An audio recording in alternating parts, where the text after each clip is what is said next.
Hello dear all, I am Santosh Wagh and welcome to channel Learn it by Sanjay Wagh. आज आपण पाहणार आहोत class 10 mathematics part 2 मधील practice set 3.3 chapter आहे circle. Circle चॅप्टरचे आधीचे दोन प्रॅक्टिस सेट 3.1 आणि 3.2 आपण सॉल्व्ह केलेले आहेत. त्यांच्या लिंक डिस्क्रिप्शन बॉक्समध्ये दिलेले आहेत. आता प्रॅक्टिस सेट 3.3 मध्ये सर्कलचा अजून एक कन्सेप्ट आपण क्लिअर करणार आहोत, तो म्हणजे आर्क ऑफ सर्कल. कारण की प्रॅक्टिस सेट 3.1 मध्ये आपण टँजंट थेरम पाहिलेला आहे. प्रॅक्टिस सेट 3.2 मध्ये आपण टचिंग सर्कल व्यवस्थित स्टडी केलेलं आहे. आता ह्या प्रॅक्टिस सेट मध्ये आपल्याला आर्क ऑफ सर्कल व्यवस्थित समजून घ्यायचे. त्याच्याशी रिलेटेड जे टर्म्स असतील, ते जे थेरम्स असतील, त्याच्याशी रिलेटेड आपल्याला क्वेश्चन सॉल्व्ह करायचे. आता क्वेश्चन नंबर 1 सॉल्व्ह करण्यापूर्वी थोडेसे कन्सेप्ट आधी क्लिअर करूया, त्यानंतर क्वेश्चन 1 चालू करूया. तर सर्कलमध्ये आपल्याला माहिती आहे की सेंटर आहे आणि हा सर्कल आहे. आपण आधी स्टडी केलेलं की एक सेकंड असते. की सेकंड म्हणजे काय? ती सेकंड सर्कलला दोन पार्ट मध्ये डिवाइड करते, त्याला आपण सेकंड म्हणतो. या ठिकाणी के ही सेकंड आहे आणि सर्कलवरचे पॉइंट्स आहेत ए आणि बी, हे कॉमन पॉइंट आहेत सेकंडचे आणि सर्कलचे. अशा वेळी सर्कलला डिवाइड झालेले दोन पार्ट मध्ये, तर जे दोन पार्ट तयार झालेले आहेत त्याला आपण आर्क ऑफ सर्कल म्हणणार. आता ह्या फिगर मध्ये साहजिकच एक आर्क मोठा आहे, एक आर्क छोटा आहे. म्हणजे जो छोटा आर्क आहे त्याला आपण मायनर आर्क म्हणणार आणि जो मोठा आर्क आहे त्याला आपण मेजर आर्क म्हणणार. तर आर्क कसा आपण लिहितो, तर ए एक्स बी असा आपण आर्क लिहिणार आहे आणि मेजर आर्क कसं लिहिणार आहे, ए वाय बी. कारण की जर आपण ए बी लिहिलं तर ती कॉर्ड होणार आहे. म्हणून आर्क आपल्याला कळण्यासाठी अजून एक पॉइंट सर्कलवरचा आर्कवरचा आपण घेतो, म्हणजे ए वाय बी हा मेजर आर्क झालेला आहे आणि ए एक्स बी हा मायनर आर्क झालेला आहे. तर मायनर आणि मेजर का म्हटलंय, तर ही जी कॉर्ड आहे ती कॉर्ड सेंटरच्या एका बाजूला आहे. जर ती कॉर्ड सेंटरला जर असती तर जे दोन आर्क तयार होणार आहेत ते सेमी सर्कल असणार आहेत, इक्वल असणार आहेत. परंतु या ठिकाणी आर्क इक्वल आहेत का? नाही, दोन्ही आर्क डिफरंट आहे. एक छोटा आर्क आहे, एक मोठा आर्क आहे. म्हणून मेजर आर्क आणि मायनर आर्क असं आपण म्हणतो. आता त्यानंतरची टर्म जर पाहिली, सगळ्या टर्म्स मी या ठिकाणी लिहून ठेवलेल्या आहेत. सगळ्या टर्म्स अतिशय महत्वाच्या टर्म्स आहेत. सेंट्रल अँगल, आता ही टर्म म्हणजे काय? ज्यावेळी अँगल म्हणजे काय या ठिकाणी पहा. आता या ठिकाणी पहा, अँगल म्हणजे काय? त्याला दोन साइड्स असतात, बरोबर. याला आपण अँगल म्हणणार. आणि सेंट्रल अँगल कशाला म्हणायचं? याचा जो व्हर्टेक्स असतो अँगलचा, तो जर कुठल्याही सर्कलचा सेंटर असेल तर त्याला काय म्हणायचं? सेंट्रल अँगल म्हणायचं. हा जो अँगल आहे याला आपण सेंट्रल अँगल कधी म्हणणार? जर हा व्हर्टेक्स जर सेंटर असेल तर त्याला आपण सेंट्रल अँगल म्हणणार. आता ह्या फिगर मध्ये सेंट्रल अँगल कसा तयार होणार आहे? हा सेंटर आहे. मग कुठलेही दोन पॉइंट जॉईन करा. सपोज आपण ए आणि बी पॉइंट हे जॉईन करू, त्यावेळी जो अँगल तयार होणार आहे, हा जो अँगल तयार होणार आहे हा काय असणार आहे? सेंट्रल अँगल असणार आहे. हा जर आपण जॉईन केला तर याला काय म्हणायचं? Central angle. हा जो अँगल तयार झालेला आहे याला आपण सेंट्रल अँगल असं म्हणणार आहे. म्हणजे लक्षात आलं, हा जो अँगल असणार आहे हा सेंट्रल अँगल असणार आहे. म्हणजे तुमच्या लक्षात आलं असेल. आता हा ए सी बी हा सेंट्रल अँगल झालेला आहे. आता हा जो अँगल आहे तो देखील सर्कलला दोन पार्ट मध्ये डिवाइड करतो. एक पार्ट म्हणजे इकडचा आहे आणि दुसरा पार्ट म्हणजे इकडचा आहे. म्हणजे मायनर आर्क आणि मेजर आर्क ज्याप्रमाणे सेकंडने डिवाइड केलेलं आहे त्याच पद्धतीने सेंट्रल अँगल देखील सर्कलला दोन पार्ट मध्ये डिवाइड करतो. एक मेजर, एक मायनर. जर स्ट्रेट लाईन जर असेल तर त्यावेळी दोन्ही सेंट्रल अँगल हे इक्वल असतात, म्हणजे 180 डिग्री असतात. आता हा झाला कन्सेप्ट सेंट्रल अँगलचा. आता मेजर ऑफ एन आर्क कसं मेजर करणार आहे? तर या ठिकाणी जो सेंट्रल अँगल जो आहे, हा जो अँगल आहे तोच अँगल ह्या आर्कचा मेजर असणार आहे. म्हणजे ए एक्स बी ह्या आर्कचे मेजर किती असणार आहे? याचे जे एंड पॉइंट्स आहे ते एंड पॉइंट्स आणि सेंट्रलला जॉईन केल्यानंतर जो अँगल तयार होणार आहे तोच अँगल, म्हणजे सेंट्रल अँगल हा जो आहे तोच अँगल ह्या आर्कचं मेजर असणार आहे. आता आर्कला मेजर दोन असतात, लक्षात घ्या. एक तर हा सेंट्रल अँगल आणि त्याचबरोबर रेडियस एसी किंवा सीबी, हे दोन मेजर असतात कुठल्याही आर्कला. कारण की जेव्हा आपण कॉन्ग्रुएन्स ऑफ आर्क डिसाइड करतो त्यावेळी आपल्याला दोन मेजर लक्षात घेणं गरजेचं आहे. फक्त सेंट्रल अँगल मेजर घेणं गरजेचं नाही. त्यासाठी सेंट्रल अँगल सफिशियंट नाही, त्यासाठी आपल्याला रेडियस देखील कन्सिडर करावं लागते. कारण की जर आपण रेडियस जर छोटी काढली, जर तुम्ही लक्षात घ्या या ठिकाणी पहा, जर दोन सर्कल असले, हा एक सर्कल आहे आणि त्याच्यामध्ये अजून एक सर्कल आपण जर ड्रॉ केला असा, आणि जर या ठिकाणी सेंट्रल अँगल घेतला तर दोन्ही ठिकाणी पहा, हा एक आर्क आहे आणि हा देखील एक आर्क आहे. परंतु दोघांचं सेंट्रल अँगल एकच आहे, परंतु रेडियस वेगळी. आता रेडियस जर वेगळी असल्यामुळं ह्या आर्कचं मेजर वेगळं असणार आहे, ह्या आर्कचं मेजर वेगळं असणार आहे. म्हणून मेजर ऑफ आर्क लक्षात घेताना सेंट्रल अँगल त्याचबरोबर रेडियस ऑफ सर्कल दोन्ही आपल्याला लक्षात घ्यावं लागणार आहे. हा डिफरन्स आहे. म्हणजे तुमच्या लक्षात आलं असेल कॉन्ग्रुएन्स ऑफ आर्कसाठी दोन गोष्टी लक्षात ठेवायच्या, सेंट्रल अँगल आणि रेडियस ऑफ द आर्क, तरच ते दोन्ही आर्क कॉन्ग्रुएन्स असणार आहे. कुठल्याही इतर फिगरवर आपण ती फिगर एकमेकांवर ठेवली, जर परफेक्ट मॅच झाली तर आपण ती कॉन्ग्रुएन्स म्हणतो. त्याच पद्धतीने आर्कचं देखील असतं. आता नंतर तर टर्म पाहिजे आपल्याला, टर्म पाहिजे property of sum of the measures of arc. आता या ठिकाणी जर आर्क हा आहे आणि हा एक पॉईंट आहे एक्स, तर हा जो आर्क आहे ए एक्स बी, ह्या आर्कचं मेजर आणि इकडचा आर्क ए वाय बी यांचं जर आपण ऍडिशन केली तर ती काय होणार आहे, पूर्ण सर्कलची ऍडिशन असणार आहे. कुठलेही दोन आर्क जर आपण ऍड केले या ठिकाणी, सपोज अजून एक पॉईंट आपण या ठिकाणी घेऊया पॉईंट, हा पॉईंट घेऊ पी पॉईंट घेऊ, आणि त्यावेळी सपोज हा पॉईंट पी घेतला. आता आपण पी हा एक पॉईंट सर्कलवर घेतलेला आहे आणि हा जॉईन केलेला आहे, म्हणजे हा एक सेंट्रल अँगल तयार झालेला आहे. आता दोन आर्क लक्षात घ्या, ए पी आणि पी वाय बी, ह्या दोन आर्कला जर आपण ऍड केलं तर एक मोठा आर्क तयार होणार आहे, तो म्हणजे ए वाय बी. म्हणजे दोन्ही आर्कची जर आपण ऍडिशन केली तर मोठ्या आर्कची ऍडिशन असणार आहे. म्हणजे याला आपण property of sum of the measure of arc म्हणणार आहे. आता याच्यानंतर आपल्याला थेरम, दोन थेरम स्टडी करायचे. ते थेरम म्हणजे काय, आता हा थेरम पहा, chords corresponding to congruent arcs of a circle or congruent circles are congruent. म्हणजे एक सर्कल आहे त्यामध्ये दोन कॉर्ड्स कॉन्ग्रुएंट आहेत. एक सर्कल म्हणा किंवा मल्टिपल सर्कल, परंतु दुसरा जर सर्कल घेतला तो देखील कॉन्ग्रुएंट सर्कल पाहिजे, म्हणजे रेडियस दोघांची सेम पाहिजे. अशामध्ये जर दोन कॉर्ड्स कॉन्ग्रुएंट असतील, आता ही कॉर्ड आहे ए बी आणि डी सी, ह्या जर कॉन्ग्रुएंट असतील तर त्याच्याशी कॉन्ग्रुएंट, त्याच्याशी करस्पॉन्डिंग जो आर्क आहे A B C corresponding arc कुठला आहे, ए बी, आणि ह्या सी डी कॉर्ड्सची करस्पॉन्डिंग आर्क कुठला आहे, डी सी. जर कॉर्ड्स कॉन्ग्रुएंट असतील तर त्यांच्याशी करस्पॉन्डिंग जे आर्क्स आहेत ते देखील कॉन्ग्रुएंट असतात. हा जो थेरम सांगतो. आणि याचा कॉन्व्हर्स काय, जर ह्या कॉर्ड्स जर कॉन्व्हर्स, ह्या ज्या कॉर्ड्स आहेत त्या जर कॉन्ग्रुएंट असतील तर त्याच्याशी रिलेटेड जे कॉर्ड्स आहेत ते देखील कॉन्ग्रुएंट असतात. तर हे दोन्ही थेरम आपल्याला प्रॉब्लेम सॉल्व्ह करताना उपयोग त्यांचा करायचा आहे. तर दोन्ही थेरम या ठिकाणी लिहिलेले आहेत. दुसरा थेरम म्हणजे काय, corresponding arcs of the congruent chords of a circle or congruent circles are congruent. दोन्ही थेरम आपण या ठिकाणी लक्षात घेतलेले आहेत. आता काही महत्त्वाच्या टिप्स या ठिकाणी दिलेल्या आहेत, आपल्या टेक्स्टबुकमध्ये आहेत, त्याच मी या ठिकाणी लिहिलेल्या आहेत, ज्या आपण आत्ता एक्सप्लेन केलेल्या आहेत, त्याच फक्त एकदा रिवाइज करायच्यात. And angle whose vertex is the centre of a circle is called the central angle. म्हणजे सेंट्रल अँगल काय तुमच्या लक्षात आलं असेल, the measure of a minor arc is the measure of its central angle, आणि measure of the major arc is 360 minus measure of its corresponding minor arc. म्हणजे फिगरमध्ये जर पाहिलं आपण या फिगरमध्ये, तर मायनर आर्क जो आहे ए एक्स बी याचं मेजर म्हणजे काय, ह्या सेंट्रल अँगलचं मेजर, आणि मेजर आर्क कुठला आहे, ह्या सेकंडनी जो दुसरा आर्क तयार केलेला आहे major arc A Y B, त्याचा मेजर कसं घेणार आहे आपण, 360 मायनस हा मायनर आर्क, कारण की टोटल 360 असतो, त्यातनं आपण मायनर आर्कचं मेजर मायनस केलं की आपल्याला मेजर आर्क मिळणार आहे.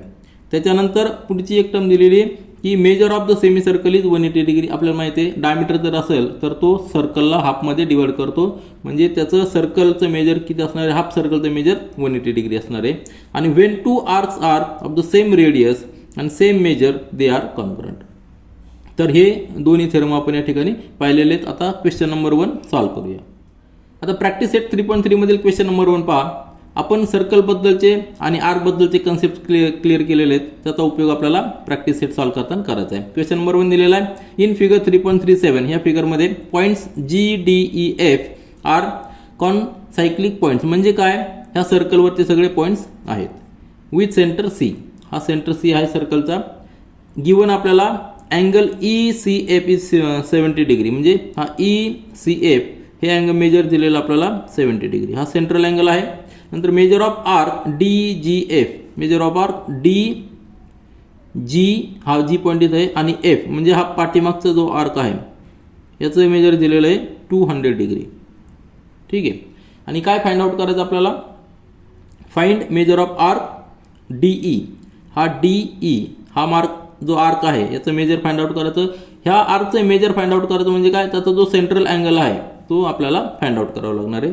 आणि measure of arc D E F, हा डी ई एफ म्हणजे हा मोठा आर्क, त्यामध्ये दोन आर्क असणार आहे. हा ई एफ आर्क आणि डीई आर्क, डीई हे दोन आर्क असणार आहेत. त्या दोघांची ॲडिशन केली की आपल्याला मोठ्या आर्कची ॲडिशन मिळणार आहे.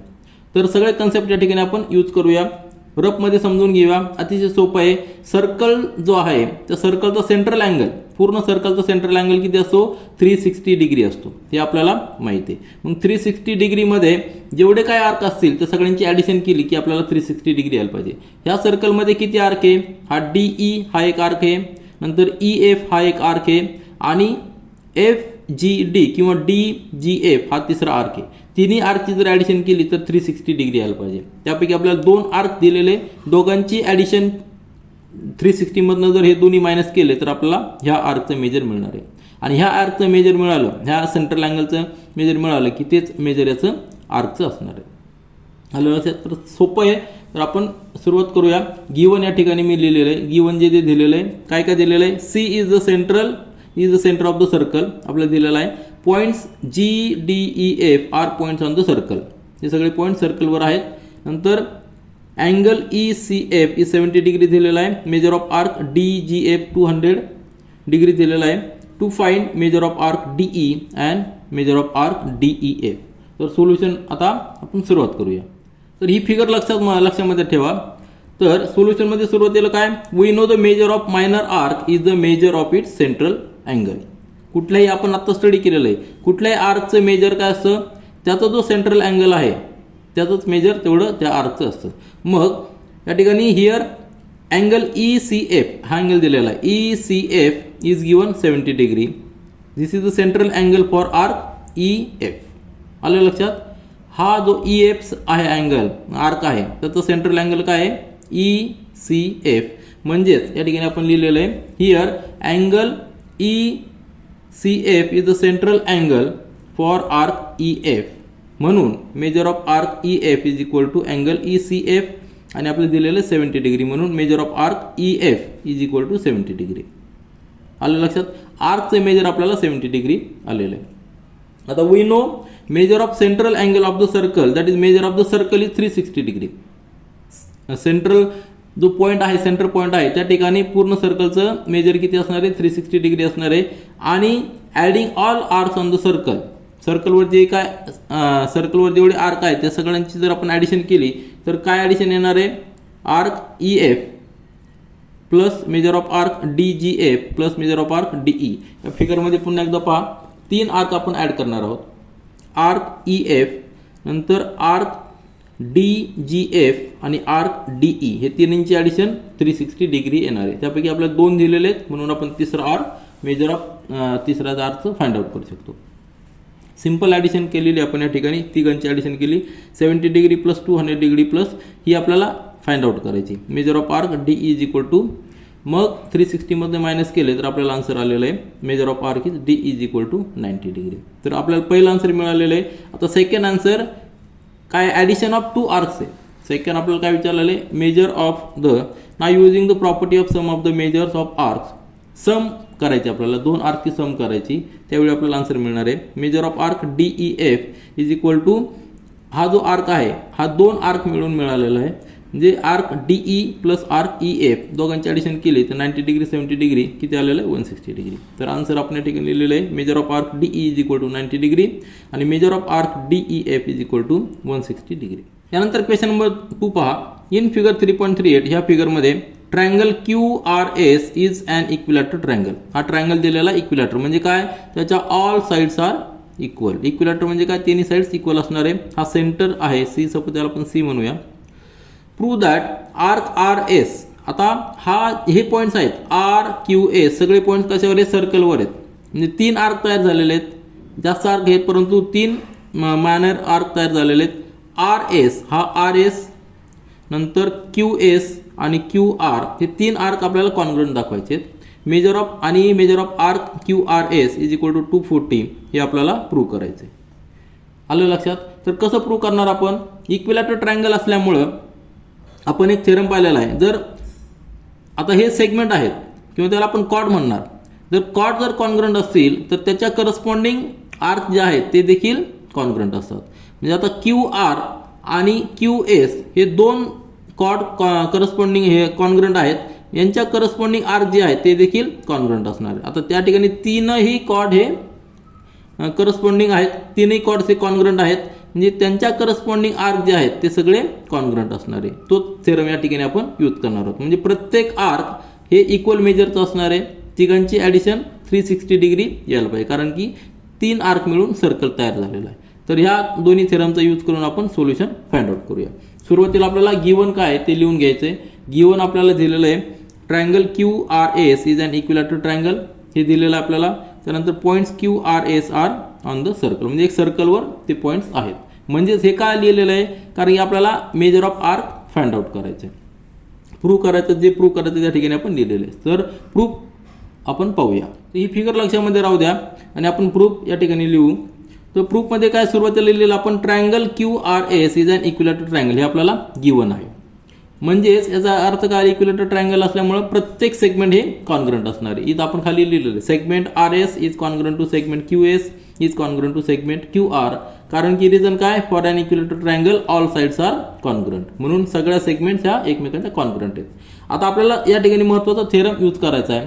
तो थेरम म्हणजे काय, वी नो द थेरम. कुठला theorem, that corresponding arcs of the congruent chords of a circle or congruent circles are congruent. म्हणजे जर त्या कॉर्ड कॉन्ग्रंट असतील तर त्याच्याशी करस्पॉन्डिंग आर्क देखील कॉन्ग्रंट असतात. तोच थेरम या ठिकाणी यूज केलेला आहे. ह्या ज्या सेगमेंट्स आहेत RS, QS आणि QR याच्याशी करस्पॉन्डिंग जे आर्क आहेत सर्कलवर, आपण आता तिन्ही पॉईंट सर्कलवर आहे हे मेन्शन केलेलं आहे, त्याचं रिझन तुमच्या लक्षात आलं असेल. तर RS ह्या कॉर्डशी करस्पॉन्डिंग आर्क कुठला असणार आहे, आर्क RS. QS ह्या सेगमेंटची करस्पॉन्डिंग आर्क आहे आर्क QS, आणि QR ह्या सेगमेंटची करस्पॉन्डिंग आर्क आहे आर्क QR. तर हे तिन्ही करस्पॉन्डिंग आहेत म्हणून कॉन्ग्रंट असणार आहेत. म्हणून therefore arc RS congruent to arc QS congruent to arc QR. आणि हे आपल्याला प्रूव्ह करायचं होतं, हे आपण या ठिकाणी प्रूव्ह केलेलं आहे. त्याचं रिझन देखील आपण या ठिकाणी लिहिलेलं आहे. Arc RS QS QR are corresponding arcs of the segment, और त्याला कॉर्ड देखील म्हणतो RS QS QR रिस्पेक्टिव्हली. आता त्यानंतर आपल्याला सेकंड प्रूव्ह करायचं आहे की दोन आर्कची, म्हणजे फिगरमध्ये जर पाहिलं आपण तर ह्या फिगरमध्ये आपल्याला काय प्रूव्ह करायचं आहे, मेजर ऑफ आर्क QRS, म्हणजे QRS हा जो आर्क आहे म्हणजे 2/3 पार्ट ऑफ द सर्कल, त्याचं मेजर किती यायला पाहिजे, 240 यायला पाहिजे. त्यासाठी काय करणार आपण, प्रत्येक आर्क हा इक्वल असणार आहे, कॉन्ग्रंट आहे म्हणजे इक्वल आहे. आता 3 पार्ट्स केलेले आहेत, म्हणजे जर एका पार्टला आपण x अजून केलं तर टोटल किती असणार आहे, 3 पार्ट्स आहेत, म्हणजे 3x असणार आहे. 3x इज इक्वल टू 360 यायला पाहिजे equation. Here major of arc RS QS आणि QR is same and let it be x अजून केलेलं आहे, म्हणजे आपल्याला इक्वेशन लिहायला सोपं जाणार आहे. आणि we know measure of circle is 360 degree, आणि हे सर्कल तयार झालेले 3 आर्क मिळून, ते 3 आर्क कुठले कुठले आहेत, आर्क RS आर्क QS आणि आर्क QR, तिघांची जर आपण मेजरची ॲडिशन केली तर किती येणार आहे, 360 डिग्री. मेजर ऑफ आर्क म्हणजे काय, measure of it central angle. आलं लक्षात. तर या ठिकाणी x आपण घेतलेलं आहे, 3x इज इक्वल टू 360, म्हणजे x इज इक्वल टू 120 येणार आहे, म्हणजे एका आर्कचं मेजर 120 डिग्री येणार आहे. आता आपल्याला ॲडिशन सांगितलेली 2 आर्कची करायची. Arc major of arc QRS आपण पाहिलेलं की मेजर ऑफ QRS म्हणजे काय, QRS म्हणजे काय, ॲडिशन ऑफ 2 आर्क्स आहेत. Measure of QRS is equal to measure of arc QR plus measure of arc RS, दोघांची ॲडिशन जर केली तर आपल्याला आन्सर येणार आहे 240. क्वेश्चन अतिशय सिंपल आहे, परंतु बेसिक कन्सेप्ट आपले व्यवस्थित क्लिअर झाले पाहिजे. त्याला रिझन पण लिहिलेलं आपण, by property of sum of the measure of arcs. यानंतर क्वेश्चन नंबर 3 पहा. इन फिगर 3.39 ह्या फिगरमध्ये कॉर्ड AB ही कॉर्ड दिलेली, AB is congruent to chord CD, आणि प्रूव्ह करायचं आपल्याला आर्क AC, म्हणजे हा पार्ट फक्त एवढाच part, arc AC is congruent to arc BD. तर आपल्याला या ठिकाणी 2 थेरम यूज करायचे आहेत. पहिला थेरम म्हणजे काय, करस्पॉन्डिंग आर्क्स जे आहेत, corresponding arcs are congruent to corresponding chords. जर कॉर्ड्स जर कॉन्ग्रंट असतील तर त्याच्याशी करस्पॉन्डिंग आर्क देखील कॉन्ग्रंट असतात, हा एक थेरम. आणि त्याच्यानंतर sum of the measure of arc हा थेरम देखील आपल्याला यूज करायचा आहे. कसा यूज करणार, आता ह्या 2 कॉर्ड ज्या आहेत त्या कॉन्ग्रंट दिलेल्या आहेत, म्हणजे त्याच्याशी करस्पॉन्डिंग आर्क जे आहेत ते कॉन्ग्रंट असणार आहे. आता ABC करस्पॉन्डिंग आर्क कुठला आहे, ACB, आणि तो 2 आर्क मिळून तयार झालेला आहे. हे पहिला आर्क हे AC आणि CB, त्याच्यानंतर ही जी कॉर्ड आहे सी डी, तो देखील ही सी डी जी कॉर्ड आहे त्याची करस्पॉन्डिंग आर्क कुठला आहे सी बी डी, आणि हा आर्क देखील दोन आर्कनी मिळून तयार झालेला आहे म्हणजे डी बी प्लस सी बी. यामध्ये सी बी हा कॉमन आहे, जर दोन्ही इक्वल असतील तर हा कॉमन एकमेकांना नलिफाय करणार आणि फक्त ए सी आणि बी डी राहणार आहे, म्हणजे आपल्याला प्रूफ करता येईल. तर सिम्पल आहे. या ठिकाणी गिवन जे आहे ते आपण लिहिलेलं आहे. गिवन आपल्याला काय दिलेलं आहे, chord A B is congruent to chord C D, points A B C D are on the same circle, आणि प्रूव्ह करायचं आहे arc A C is congruent to arc B D. तर हे गिवन आणि प्रूफ जे दिलेलं आहे, given जे दिलेलं आहे ते लिहिणं अतिशय महत्त्वाचं आहे. तर आपण प्रूफ पाहूया. तर ही फिगर लक्षामध्ये राहू द्या. आपल्याला chord A B is congruent to chord C D हे गिवन आहे. मग आपण थेरम यूज करून लिहिणार, using the theorem of corresponding arcs of a congruent chords of a circle or congruent circles are congruent. जर दोन कॉर्ड्स कॉन्ग्रंट असतील तर त्याच्याशी करस्पॉन्डिंग आर्क देखील कॉन्ग्रंट असतात, म्हणून arc A C B is congruent to arc C B D. लक्षात आलं तुमच्या. कॉर्ड ए बीचा करस्पॉन्डिंग आर्क आहे ए सी बी, आणि कॉर्ड सी डीचा करस्पॉन्डिंग आर्क आहे डी बी सी किंवा सी बी डी. हे दोन्ही आर्क करस्पॉन्डिंग असणार आहे. परंतु कॉर्ड ए बी सी आपण कसं लिहू शकतो, using the theorem of property of sum of the measure of arcs कसं लिहू शकतो, ए सी बी ला कसं लिहू शकतो आपण, arc A C plus arc C B. फिगरमध्ये तुमच्या लक्षात आलं असेल.